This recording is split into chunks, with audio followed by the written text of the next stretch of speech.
और इस वक्त मैं मौजूद हूँ परतापुर के काशी टोल प्लाजा पर और यहाँ पे जो भीम आर्मी के संस्थापक है, आजाद समाज पार्टी के संस्थापक, वो यहाँ पे जो है नीचे आके बैठ गए हैं और पुलिस यहाँ पे बल का प्रयोग करते हुए जो कार्यकर्ता चंद्रशेखर के साथ में यहाँ पे बैठ गए थे उनको उठा उठा के पुलिस यहाँ से ले जा रही है। बल का यहाँ पे प्रयोग किया जा रहा है। तमाम जो पुलिस फोर्स थी वो पहले से यहाँ पे तैनात कर दी गई थी और जो अधिकारी हैं वो चंद्रशेखर को नीचे जो बैठ गए थे उनको उठाने की यहाँ पे कोशिश कर रही है। एक तस्वीर मैं यहाँ पे नीचे दिखाना चाहूंगा। देखिए इस तरीके से खदेड़ के यहाँ पे कार्यकर्ताओं को ले जाया गया है कि उनकी जो बेल्ट है और जो तमाम उनके जो कपड़े हैं जो उन्होंने पहना हुआ था पटका, वो तक यहाँ पे जो है गिरा हुआ है। और जो ये अचानक स्थिति खराब हुई है, अभी थोड़ी देर पहले जो चंद्रशेखर हैं वो ऊपर इस कंट्रोल रूम की बिल्डिंग के ऊपर थे और कह रहे थे कि अभी 15 मिनट रुकिए और उसके बाद में आगे की जो रणनीति होगी वो तय होगी। लेकिन 15 मिनट के बाद जो अचानक ये तस्वीर थी वो बदल जाती है और चंद्रशेखर आजाद जो है नीचे आके बैठे थे। देखिए अब वो ऊपर आ गए हैं, अब वो ऊपर आ गए और अपने कार्यकर्ताओं को यहाँ पे संबोधित कर रहे हैं। ये पुलिस के कर्मचारी हमारे भाई हैं, आप इस बात को समझो भाई। ये किसान परिवार के नेता का बेटा नहीं जाता पुलिस में ना। आप सब किसान परिवारों को, मजदूर परिवारों को मैं आपसे हाथ जोड़ के कह रहा हूँ पीछे हो जाओ। मेरी बात मान, इनसे नहीं लेना है ना, इनसे नहीं लेना। आपकी बात मानने आपके साथ कम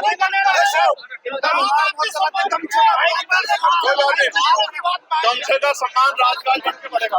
बड़ी मुश्किल से गाड़ी में बैठा, फिर आगे फिर बैरिकेडिंग लगा दे, रोड क्रॉस करके गया। आप जानते हो मेरी हालत कैसी, पहले से मेरी पीठ की हालत क्या, क्रॉस करके गया 8 फीट की दीवार कूद के, फिर आगे बढ़ा, फिर आगे पुलिस ने रोक लिया, गाड़ी बिल्कुल अड़ा दी, फिर भाग के दूसरी गाड़ी पकड़ी, वहां से फिर पुलिस ने आके बैरिकेडिंग कर दिया, फिर नीचे उतर गया।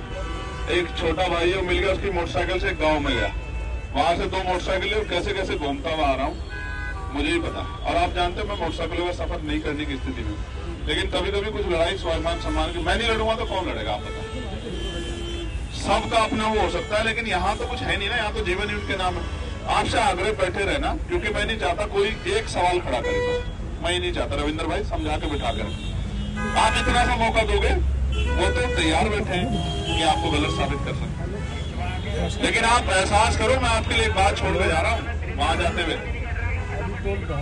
क्या नाम है उस गाँव का, एक चुनाव सांसद कपसाड़ नहीं जा सकता, एक चुनाव सांसद। ये शब्द आपके कान में और आपके बच्चों के, आपकी बहनों के, माओ के कान में गूंजने चाहिए जो मैं आपसे कह रहा हूं। क्यों कह रहा हूं याद रखना, एक चुनाव सांसद कपसाड़ नहीं जा सकता। क्यों? क्योंकि कपसाड़ पाकिस्तान में है, मेरठ में नहीं है। समय बदलेगा, मैं भी यही हूं, आप भी यही हो और सब लोग भी यही। किसी का सूद सब उदाहरण नहीं छोड़, ठीक है संभाल। सर क्या अपडेट है कपसाड़ वाले मामले में अभी तक की? जी, 2 दिवस पूर्व थाना सरदना में एक घटना घटित हुई थी जिसकी गंभीरता को देखते हुए पुलिस ने तत्काल मुकदमा दर्ज कर अभियुक्त की गिरफ्तारी और अपहर्ता की बरामदगी के लिए 10 से अधिक टीमें लगाई। उच्च अधिकारियों के दिशा निर्देश पे मेरठ पुलिस लगातार इसमें कार्यरत थी। साथ ही परिजनों से भी मेरे और जिलाधिकारी महोदय द्वारा वार्ता की गई। उनकी जो भी संभव मदद है, जो भी इनकी सुरक्षा है उसका ख्याल रखा गया, हर संभव मदद की गई। इस अति संवेदनशील प्रकरण में पुलिस ने तत्परता से कार्यवाही करते हुए जो अभियुक्त है और उसको गिरफ्तार किया है और अपहर्ता बरामद हुई है और इसमें जो भी अग्रिम विधिक कार्यवाही है वो विधि अनुसार की जाएगी। यह भी बताना है कि जो भी व्यक्ति यहाँ पर अगर कोई कानून व्यवस्था के साथ खिलवाड़ करने का प्रयास करेगा तो उसमें कार्यवाही होगी।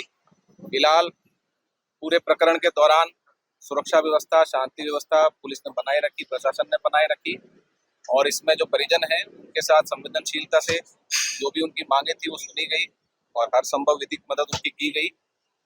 और साथ ही में यदि कोई माहौल खराब करने का प्रयास किया तो उनको भी सख्ती से पुलिस ने डील किया। सर कहाँ से ये लोग बरामद हुए हैं, क्या अब तक का जो भी चीजें अभी आपको बताई जाएंगी और डिटेल में बताई जाएंगी। अभी हम बरामद हुए हैं, पूछताछ की जाएगी, जो भी विधि अनुसार कार्यवाही वो की जाएगी और जो भी चीजें सामने आएंगी वो आप लोगों से साझा की जाएगी। मेरठ में सरदना के कपसाड़ में एक दलित परिवार के साथ जो ये पूरी घटना हुई है, मां की हत्या कर दी गई और बेटी का अपहरण कर लिया गया। इस पूरे मामले को लेकर कल सुनीता का अंतिम संस्कार हुआ, जिसके बाद आजाद समाज पार्टी के संस्थापक चंद्रशेखर आजाद ने पीड़ित परिवार से मिलने के लिए अपनी इच्छा जताई थी और आज जब वो पीड़ित परिवार से मिलने के लिए कपसाड़ जा रहे थे तो पहले चंद्रशेखर को गाजीपुर बॉर्डर पर रोका गया। वहां पे वो दौड़ लगाते हुए किसी तरीके से आगे आए अपने काफिले से और बाइक पर बैठकर अपने कार्यकर्ता की काशी टोल प्लाजा पर पहुंच गए। पूरे दिन जो है उनके कार्यकर्ता काशी टोल प्लाजा पर यहाँ पे इंतजार करते रहे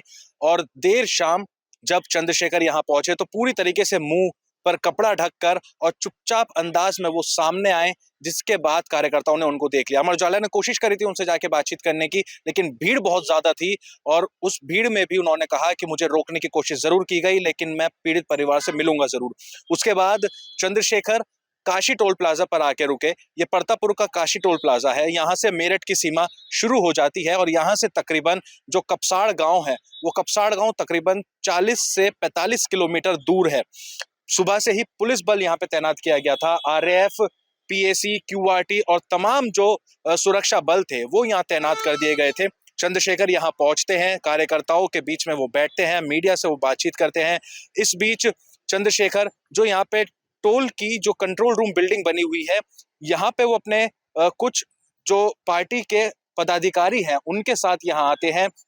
उनके साथ में जो पुलिस और प्रशासनिक अधिकारी होते हैं वो उनको इस बिल्डिंग में लेकर आते हैं और यहाँ पर अंदर जाकर कुछ वार्तालाप होती है। चर्चाएं ये हो रही होती हैं कि जो पीड़ित परिवार है उनको यहाँ पे बुला लिया गया। चर्चा ये भी रही कि यहीं से ही जो पीड़ित परिवार से फोन पर बातचीत कराई जाएगी। तमाम जो चर्चाएं थी कार्यकर्ताओं, मीडिया और पुलिसकर्मियों के बीच में वो यहाँ पे देखने को मिली, लेकिन उन्होंने ऊपर खड़े होकर अपने कार्यकर्ताओं से कहा कि 15 मिनट दीजिए और 15 मिनट के बाद मैं जब नीचे आऊंगा उसके बाद आगे की रणनीति तय की जाएगी। लेकिन 15 मिनट के बाद की जो तस्वीर थी वो एकदम बदली सी थी। जब चंद्रशेखर आजाद नीचे आए और नीचे आकर वो अचानक ही सड़क पर बैठ गए, जिसको पुलिस प्रशासनिक अधिकारियों ने यही वो जगह है, यही वो स्पॉट है जहां पर जो है चंद्रशेखर आजाद यहाँ नीचे आकर बैठे। उनके साथ में तमाम उनके कार्यकर्ता भी बैठने लगे और पार्टी के पदाधिकारी भी यहाँ पे बैठने लगे। जो पुलिस और प्रशासनिक अधिकारी थे जिसमें एडीएम सिटी है, एसपी ट्रैफिक है और जो एसपी ट्रेनी है, एएसपी ट्रेनी, उन्होंने चंद्रशेखर को उठाने की कोशिश करी। इस बीच में भारी पुलिस बल को बुला लिया गया। पुलिस और कार्यकर्ताओं के बीच में झड़प हुई, धक्का मुक्की हुई और पुलिस ने बल प्रयोग करते हुए चंद्रशेखर को न केवल उठाने की कोशिश करी, नगीना से वो सांसद हैं, ऐसे में वो बीच में यही कह रहे थे कि देखिए सांसद की एक ऐसी दुर्गति पुलिस कर रही है। इस बीच में जो कार्यकर्ता थे वो कार्यकर्ता को पुलिस बलपूर्वक यहाँ से उठाकर खदेड़ती हुई नजर आई। वो तस्वीर अमर उजाला के पास में है और यहाँ से जो कार्यकर्ता थे उनको खदेड़ दिया गया। काफी देर तक जो ये पुलिस और कार्यकर्ताओं के बीच में जो ये झड़प थी वो चलती रही, जिसके बाद चंद्रशेखर आजाद इस डिवाइडर पर खड़े हुए और यहाँ पे खड़े होने के बाद देखिए ये जो कपड़े हैं, ये जो कुछ तस्वीरें हैं, ये तस्वीरें उस समय की है जब यहाँ पर जो है पुलिस और कार्यकर्ताओं के बीच की जो झड़प हो रही थी। तब सांसद चंद्रशेखर आजाद यहाँ खड़े हुए, उन्होंने कार्यकर्ताओं से हाथ जोड़कर अपील की कि सभी अपने घर चले जाएं। आज पुलिस ने पीड़ित परिवार से नहीं मिलने दिया, लेकिन 2 दिन के बाद फिर से रणनीति एक तय होगी। इसी बीच वहां जाते जाते जहां उनकी गाड़ी खड़ी हुई थी, वहां जाते जाते एक बार फिर पुलिस और उनके बीच में झड़प हुई, लेकिन जो कार्यकर्ता थे वो भड़क उठे। पुलिस ने किसी तरीके से स्थिति को संभाला और स्थिति को संभालने के बाद में चंद्रशेखर को गाड़ी में बैठाकर दिल्ली के लिए रवाना कर दिया गया। इस बीच में जो सांसद चंद्रशेखर की जो एस्कॉर्ट थी वो एस्कॉर्ट उनको जो है पूरी तरीके से कार्यकर्ताओं से और पुलिस से बचाते हुए गाड़ी में बैठाकर यहाँ से जो है भेज दिया गया और जो चंद्रशेखर आजाद है वो दिल्ली के लिए रवाना हो गए। फिलहाल उन्होंने पूरी जो रणनीति है वो अभी क्या रहेगी नहीं बताया, लेकिन इतना जरूर कहा है कि 2 दिन के बाद एक बार फिर से तस्वीर साफ होगी। उधर जो आरोपी है उसको भी पुलिस ने गिरफ्तार कर लिया और जो बेटी जिसका अपहरण हुआ था उसकी भी बरामदगी हो गई है। एसएसपी डॉक्टर विपिन टाडा का कहना है कि आगे की जो कार्रवाई है वो की जा रही है, लेकिन जो ये मेरठ में इतनी बड़ी तस्वीर है कहीं ना कहीं पुलिस का फेलियर भी है और जो विपक्ष है उनको रोकने की पीड़ित परिवार से जो आज पूरे दिन की जो ये जद्दोजहद थी वो देखने को भी मिली। प्रत्युष शर्मा, अमर उजाला, मेरठ।